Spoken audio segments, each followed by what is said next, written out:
الحمدللہ وکفی وسلام علی عبادہ الذین اصطفی اما بعد۔ اللہ سبحانہ و تعالی نے رمضان المبارک کا یہ موقع ہمیں دوبارہ عطا فرمایا ہے۔ کتنے لوگ جنہیں ہم جانتے ہیں کہ پچھلے سال ہمارے درمیان تھے، اس سال نہیں ہیں۔ انشاءاللہ تعالی اللہ کی ذات سے امید ہے کہ وہ اپنے نیک اعمال کر کے اپنے گناہوں کو اللہ سبحانہ و تعالی سے بخشوا کے انبیاء، صدیقین، شہداء اور صالحین کے ساتھ اعلیٰ علیین میں انشاءاللہ تعالی ہوں گے۔ ہم ان کے لیے دعا بھی کرتے ہیں اور کوشش کرتے ہیں کہ ہم بھی ان نیک لوگوں کے راستوں پر چلیں۔ یہ رمضان کا جو موقع ہمیں ملا ہے، اس کو غنیمت جانتے ہوئے اس سے خوب فائدہ اٹھا لیں۔ اللہ سبحانہ و تعالی نے قرآن مجید میں جو سبب بتایا ہے روزے کی فرضیت کا، اس کو ہم سب پڑھتے سنتے چلے آ رہے ہیں بچپن سے، وہ یہ ہے کہ ہمارے اندر تقویٰ آ جائے۔ تقویٰ کسے کہتے ہیں؟ مختلف انداز سے علماء کرام اس کو بیان کرتے ہیں۔ سب سے سادہ اور آسان جو طریقہ ہے وہ یہی ہے اس کو سمجھنے کا کہ اللہ سبحانہ و تعالیٰ کے اوامر کو مانا جائے، اللہ سبحانہ و تعالیٰ کی منہیات سے بچا جائے۔ مطلب جس سے اللہ نے روکا اس سے رک جائے، جس کو کرنے کو کہہ دیا اس کو کر لیا جائے، بغیر کسی لیت و لعل کے، بغیر کسی اونچ نیچ کے۔ اپنا کوئی ذہن مانتا ہے نہیں مانتا، دل چاہتا ہے، دل بھی چاہنے لگے گا آہستہ آہستہ، لیکن مقصود یہ ہو کہ قلبی طور پر میں اس پر یکسو ہوں کہ میرے رب نے جو کہہ دیا ہے مجھے وہ کرنا ہے۔ جس کو ہمارے حضرت شیخ سلیم دھورا صاحب حفظہ اللہ ایسے فرماتے ہیں کہ بس اللہ کے کہنے پر چلے آدمی، اللہ نے جو کہہ دیا وہ کرے۔ تو جس سے روکا وہ بھی اس میں شامل ہو گیا، جو کرنے کے لیے فرض کیا ہے وہ بھی شامل ہو گیا۔ بس اللہ کی رضا میں راضی رہے، جو اللہ نے کہہ دیا، جیسے اللہ نے چاہا بس ویسے کرتا چلا جائے، دل چاہے یا نہ چاہے کرتا رہے۔ یہ ہے تقویٰ۔ اور اس کے لیے فرماتے ہیں کہ ایک سیدھا راستہ ہے جس پہ آپ چلے جا رہے ہیں، غلطی سے اگر ادھر ادھر ہو جائیں تو فوراً پلٹ کے واپس آ جائیں۔ تو یہ راستے پر سیدھا چلنا، موٹر وے پہ اپنا سیدھا سیدھا چلے جانا، یہ تقویٰ ہے۔ ادھر ادھر کی گڑبڑوں سے، غلطیوں سے، غلط ٹریک پہ جانے سے بچتے رہنا، یہ تقویٰ ہے۔ اور غلطی سے اگر ادھر ادھر چلے بھی گئے یا شرارت میں چلے گئے، شیطان کے دھوکے میں آ گئے، نفس کے دھوکے میں آ گئے اور چلے گئے، تو اب وہ فوراً پلٹ کے جو واپس ہم آ جاتے ہیں، ڈیٹور کر لیتے ہیں، واپس لوٹ آتے ہیں، یہ توبہ ہے۔ تو یہ تقویٰ کی سادہ اور آسان ایک تعریف ہے، یعنی اللہ کی رضا کو اپنا مقصود بنا لینا کہ بس کسی طرح سے میں اپنے رب کو راضی کرنے کی فکر میں لگ جاؤں، کچھ بھی ہو جائے جان لگا دوں، ان کو ناراض نہ کروں۔ اس کے لیے کتنا ہی غم اٹھانا پڑے، کتنا ہی نقصان اٹھانا پڑے، کتنی لان تان ہو دنیا کی طرف سے، لوگوں کی طرف سے، سب پر آدمی بالکل یکسوئی سے گزر جائے کہ مجھے اس سے کوئی فرق نہیں پڑتا، سارا جہاں کچھ بھی کہتا رہے، مجھے میرا رب بس راضی ہو جائے، اس کو منانا ہے۔ امام ابن جزئی الکلبی ایک بڑے امام گزرے ہیں، اور ان کی ایک تفسیر ہے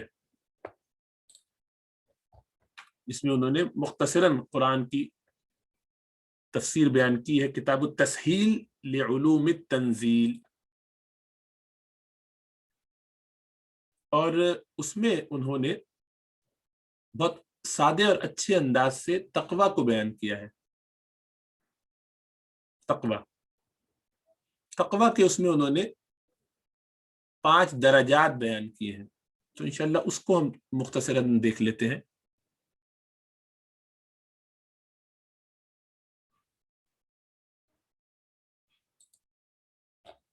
فرماتے ہیں کہ درجات التقوی 5، تقوی کے 5 درجے ہیں۔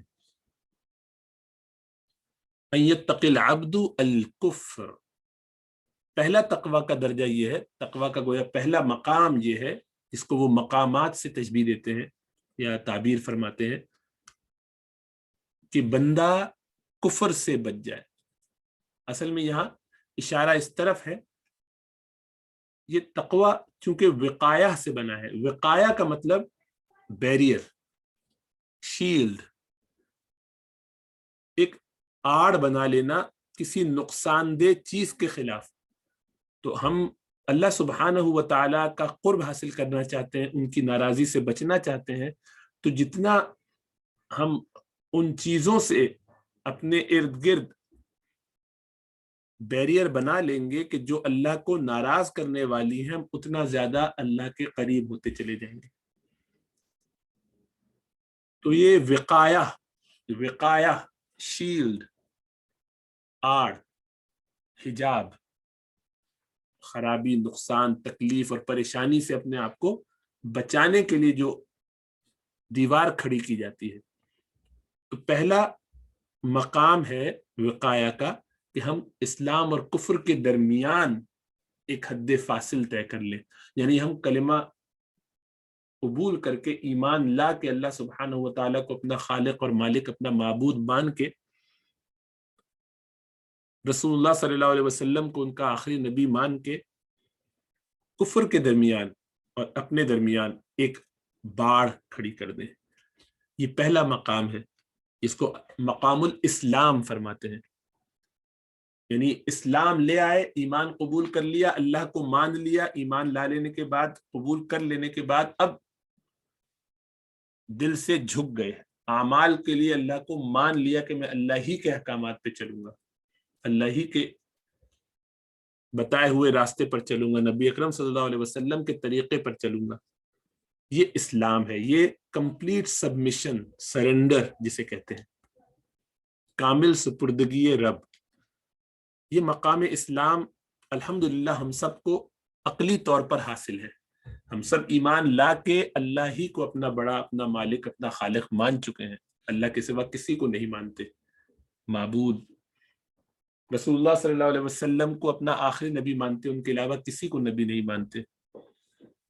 تو ہم پہلے مقام پر الحمدللہ موجود ہیں، اس پر اللہ کا شکر ادا کرتے ہیں۔ اب اس میں جو عقلی طور پر ہم نے اللہ کے احکامات کو مانا ہے، اب قلبی طور پر بھی، طبعی طور پر بھی اس کو ماننے کی کوشش کرنی چاہیے کہ آہستہ آہستہ اسی فرما برداری میں مجھے مزہ آنے لگے۔ اور الحمدللہ مسلمانوں میں یہ شان بھی بہت اونچے درجے کی موجود ہے، کبھی کوتاہی ادھر ادھر ہوتی ہے، لیکن عموماً اللہ کو راضی کرنے کی فکر سب کو ہوتی ہے۔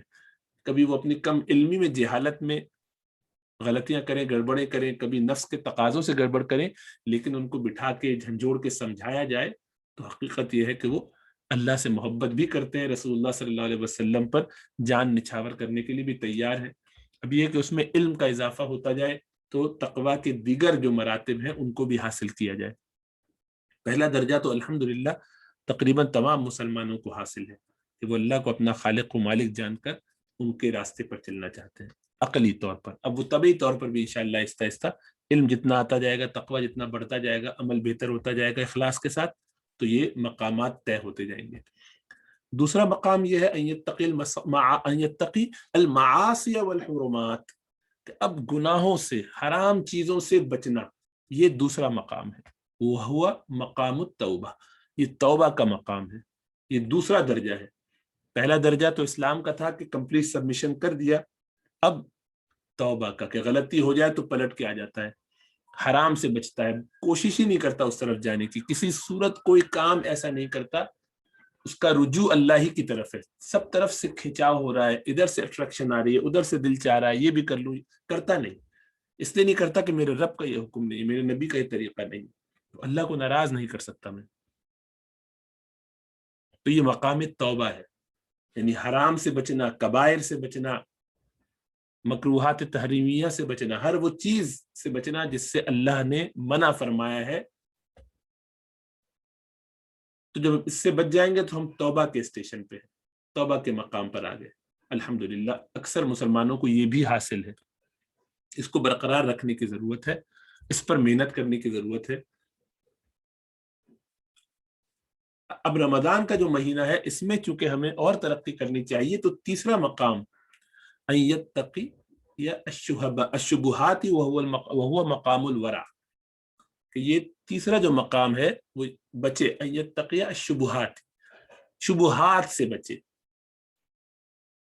شبہات سے بچے، وہ مشتبہ چیزوں سے بچے جن کے بارے میں 100% یقین تو نہیں ہے کہ یہ حرام ہے، لیکن خطرہ ہے کہ حرام ہو، کچھ اس میں گڑبڑ ہے.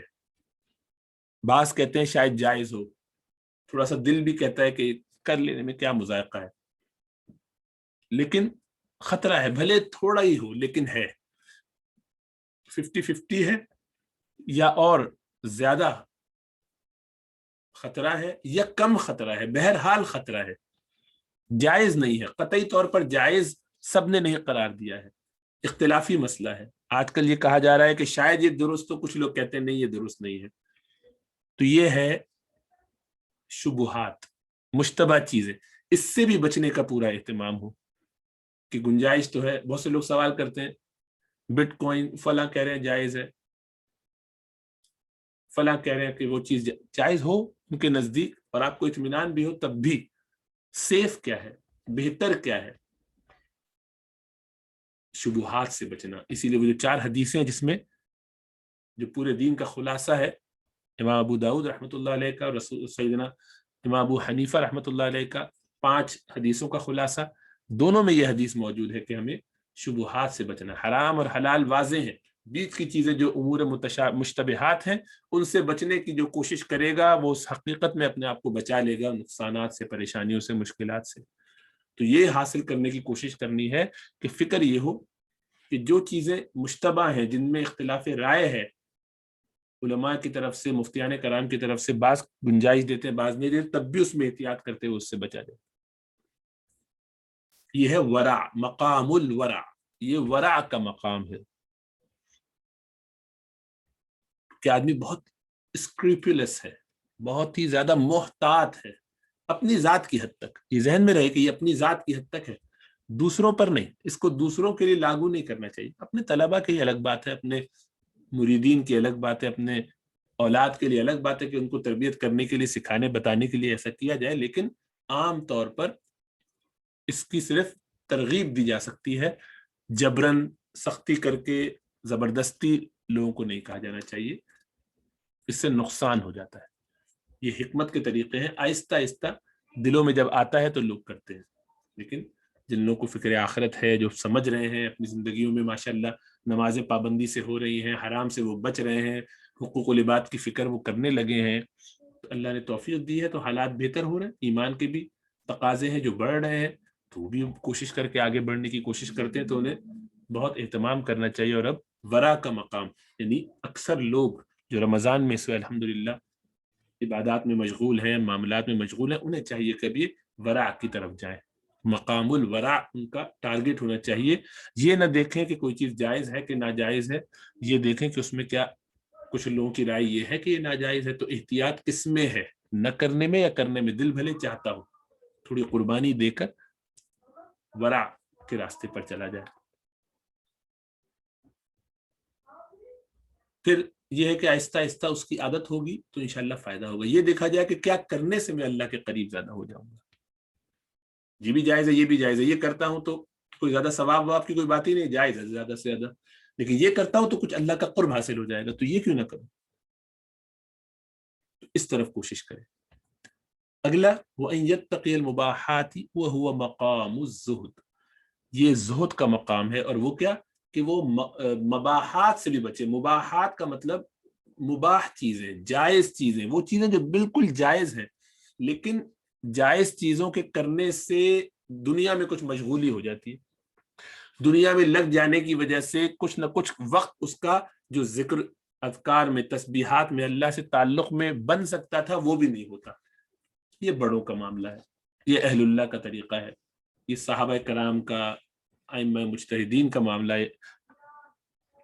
یہ ابو ذر غفاری رضی اللہ تعالیٰ عنہ کی شان ہے کہ کسی کو دیکھتے کہ دوسری روٹی کھا رہے، بھی ایک سے گزارا ہو جاتا ہے، ایک کافی ہے، روک دو. اب جائز ہے دوسری بھی کھانا. رمضان میں بھی روزہ کھولنے کا وقت ہونے والا ہے، بہت سارے مختلف اقسام کے کھانے ہیں، سب دل چاہتا ہے کھانے کا کھائے، کوئی مذاقہ نہیں، جائز ہے بالکل. لیکن جو زاہد ہوگا وہ کوشش کرے گا اس میں سے بھی کچھ روک لوں، اتنے پکوڑوں کی جگہ تھوڑا اس کو کم کر دوں، اتنی پلیٹ بھر کے لینے کی جگہ تھوڑا اس کو کم کر دوں، تاکہ میرا قابو رہے اپنے نفس کے اوپر. نفس میرے اوپر حاوی نہ ہو بلکہ میں نفس پر حاوی رہوں اور اپنی مرضی سے اس کو چلاؤں تاکہ یہ قابو میں رہے، یعنی اس پر نکیل رہے میرے اختیار میں۔ تو جب مباحات سے بچتے ہیں تو نفس قابو میں رہتا ہے، کنٹرول میں آ جاتا ہے، آپ جس طرف اس کو لے جانا چاہتے ہیں پھر وہ اسی طرف چلتا ہے شریعت کے عین مطابق۔ پھر وہ آپ کو الٹے پلٹے تقاضے کرنے سے جب چاہتا بھی ہے تو اس کو معلوم ہوتا ہے کہ ہوگا یہ نہیں، آپ اس کو بآسانی سنبھال لیتے ہیں۔ ایسی کیفیات میں بھی وہ آپ کے اندر انتشار پیدا نہیں کرتا، آپ جذباتی ہو کے کوئی احمقانہ فیصلہ نہیں کرتے، احمقانہ حرکت نہیں کرتے، ایسا کوئی کام نہیں کرتے جس سے بعد میں شرمندہ ہونا پڑے، پھر اسی شخص سے جس سے بدتمیزی بےہودی کر دی، زبان بد زبانی کر دی، اب معافی مانگ رہے ہیں، کیونکہ نفس جگہ پر موجود نہیں ہے، اعتدال پر نہیں ہے۔ وہ اعتدال آتا ہے جب ہم مباحات سے بچیں، بشرطے کہ وہ مباح کام جائز ہونے کے باوجود اللہ کی یاد سے ہمیں کچھ نہ کچھ غافل کرتا ہو، یا اس سے ہمارا نفس کا قابو ہم سے ہٹ جاتا ہو۔ ہاں اگر وہ مباح کام ایسا ہے کہ جس کو اختیار نہ کریں گے تو کچھ نقصان ہو جائے گا، دنیاوی طور پر جائز کوئی نقصان ہو جائے گا، تب اختیار کر لینا چاہیے، وہ پھر زہد کے منافی نہیں۔ زہد کے منافی وہ مباح ہے کہ جس کے نتیجے میں ہمارا تعلق مع اللہ کمزور ہونے کا اندیشہ ہو، یا نفس ہمارے قابو سے نکل جائے کہ کئی کئی گھنٹے سوئے چلے جا رہے ہیں، جائز ہے سونا، لیکن جتنا زیادہ سوئیں گے اتنا زیادہ نفس اپنی مرضی چلانا شروع کر دے گا، بے لگام ہو جائے گا۔ یا یہ دونوں تو نہیں ہے، لیکن دنیاوی کسی کام کا یہ نہ کرنے کی وجہ سے دنیاوی طور پر کوئی نقصان ہو جائے گا، اخروی نقصان تو ظاہر باتن نہیں ہوگا، وہ تم محمود چیز ہو جائے گی، پھر اگر اس کو تو اختیار کرنا مباح کا دائرہ ہی نہیں ہے وہ۔ لیکن یہ کہ اگر یہ کیا تو اس سے کوئی دنیاوی ہمارا کوئی نقصان ہو جائے گا، مباح جائز تو کر لینا چاہیے، پھر اس کو نہیں چھوڑنا چاہیے کہ دنیاوی کوئی جائز نقصان بھی برداشت نہ کرے۔ جائز سے مراد وہی ہے کہ فائدہ مند، ضرورت والا، ایسا نہیں ہے کہ اگر میں نے یہ مباح کام کر لیا تو اس سے میرے لیے اور دو چار بنگلے کھڑے ہو جائیں گے تو یہ بھی جائز ہے، حلال کما رہا ہوں، نہیں، یہ مباح سے مراد وہ والا فائدہ نہیں، ایسا فائدہ جو ضرورت کے تحت ہو، مجھے دنیا کے اس کام کو کر لینے کے نتیجے میں دنیا میں یہ فائدہ ہوگا جو میری ضرورت ہے، اس وقت مجبوری ہے، اگر مجھے نہیں حاصل ہوگا تو کچھ اس کا خطرہ ہے، نقصان ہو جائے گا، یہ نقصان مراد ہے۔ تو ایسے مباح جس کے نہ کرنے سے دنیا میں کوئی نقصان کا اندیشہ ہو جو کہ ضرورت ہے، یہ مقام زہد ہے۔ اور سب سے اونچا درجہ وَن يَتَّقِيَ حُضُورَ غَيْرِ اللَّهِ عَلَى قَلْبِهِ وَهُوَ مقام المشاہدہ، یہ جو درجہ ہے آخری درجہ، سب سے اونچا درجہ وہ یہ ہے کہ دل میں اللہ کے علاوہ کسی اور کا کوئی استحضار نہ، کوئی گزر ہی نہ ہو، کسی اور کی فکر ہی نہ رہ جائے، صرف اللہ سبحانہ و تعالیٰ ہی کی فکر ہو، ہر وقت ہر کام میں اللہ سبحانہ و تعالیٰ ہی کا دھیان رہے کہ میں اللہ کو راضی کرنے کے لیے کر رہا ہوں، ایسا کر رہا ہوں۔ جیسے رسول اللہ صلی اللہ علیہ وسلم کی شان ہے کہ آنکھیں تو سو جاتی ہیں، دل جاگتا رہتا ہے اللہ کی یاد میں۔ استنجا کے لیے جا رہے ہیں تو دل اللہ کی یاد سے غافل نہیں ہے، لیکن چونکہ بیت الخلاء میں آواز سے ذکر نہیں کیا جا سکتا، اس پر پابندی ہے، تو اب زبان ذکر نہیں کر رہی ہے، دل کر رہا ہے، اس پر بھی بہارا کے استغفار کرتے ہیں کہ دیکھو میں نے زبان سے اللہ کو اس وقت یاد نہیں کیا، زبان جو ہر وقت تر رہتی تھی اللہ کی یاد میں۔ تو یہ ہے مقام مشاہدہ کہ ہم وقت اللہ سبحانہ و تعالیٰ کا حضور، یہ انبیاء کے لیے، بڑے بڑے صدیقین کے لیے ہے مقام، لیکن ہمیں آپ کو کوشش کرنی ہے پہلا درجہ جو حاصل ہو گیا ہے اسلام کا، اس پہ مضبوطی آ جائے اور یہ ہماری طبیعت ثانیہ بن جائے، ہمارا دل بن جائے، ہمارا دل بھی یہ چاہنے لگے۔ مقام توبہ اس کے بعد ہے جس میں گناہوں سے بچنا ہے، حرام سے بچنا ہے، ہر حالت میں بچنا ہے، کوشش کرنی ہے کہ ہر حالت میں نہ ہو جائے تو پھر رجوع کر کے اسی راستے پر واپس آنا ہے۔ شبہات سے بچنا اگلا درجہ ہے ورع کا، جس میں ہمیں وہ چیزیں جو مشتبہ ہیں اور ہمیں دین سے دور کر دیں گی، نقصان ہو جائے گا یا کم از کم فائدہ اتنا نہیں ہوگا، ان سے بھی بچنا ہے، اگرچہ بعض نے اس کو جائز قرار دیا۔ اور مباحات کا درجہ اس سے بھی اوپر ہے کہ جس کو بڑوں کے لیے چھوڑ دیتے ہیں کہ وہ مقام زہد ہے، اور مقام مشاہدہ وہ ہمارے لیے، آپ کے لیے سر دست نہیں ہے، جب اللہ کبھی موقع دیں گے تو دیکھا جائے گا۔ فی الحال تو ہمیں کوشش کرنی ہے کہ مقام توبہ پہ رہیں اور مقام ورع کی کوشش کریں۔ اللہ ہم سب کا حامی و ناصر ہو، اللہ سبحانہ و تعالی ہم سب پر کرم اور فضل فرمائے، دین سیکھنے سکھانے اور رمضان سے کما حق فائدہ اٹھانے کی توفیق عطا فرمائے۔ السلام علیکم ورحمۃ اللہ وبرکاتہ۔